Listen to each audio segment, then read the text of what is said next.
السلام عليكم. الناس اللي مش عارفه القناه بتتكلم عن ايه، بتتكلم عن مساعده المحتاجين على قد ما بقدر، على قد استطاعتي.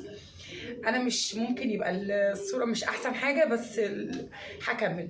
المهم الفتره اللي فاتت انا كنت واقعه صحيا جدا جدا، ضايعه يعني، فما كنتش بشتغل كتير، فقلت هسترد صحتي وفي نفس الوقت هشتغل.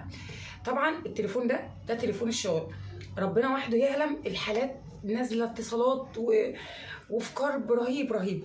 فبدات اشتغل، عملت اطعام من كام يوم حوالي 20 اسره، وقلت ايه، لا لازم بقى خلاص ما انسى نفسي شويه واشتغل وان شاء الله خير.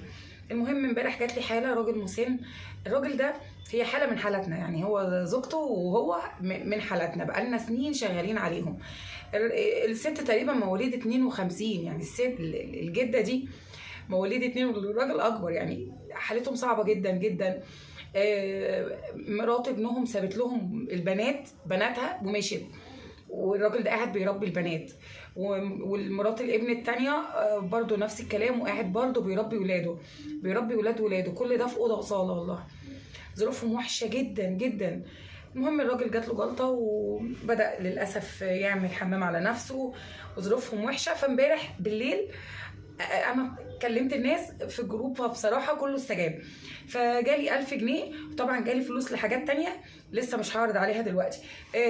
ممكن تبقوا مفكرين ان المنشور ده رخيص، لكن والله ابدا. المنشور ده بس كده، الفيديو ده لوحده ب 1500 جنيه او 1400 جنيه. العلاج علاج كتير قوي اهو جبته، وفي نفس الوقت ده بامبرز للحاله، وده بامبرز لراجل مسن تاني. انا شغاله 5 باكيتات بامبرز في الشهر او 6 ل6 حالات.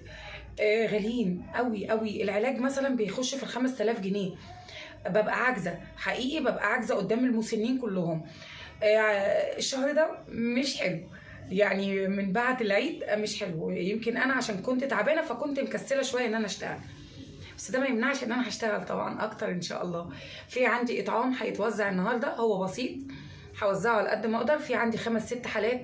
انا متعثره جدا في طالبين رزق فلوس، ما جالهمش حقيقي رزق خالص، او اللي جالهم بسيط، فلسه.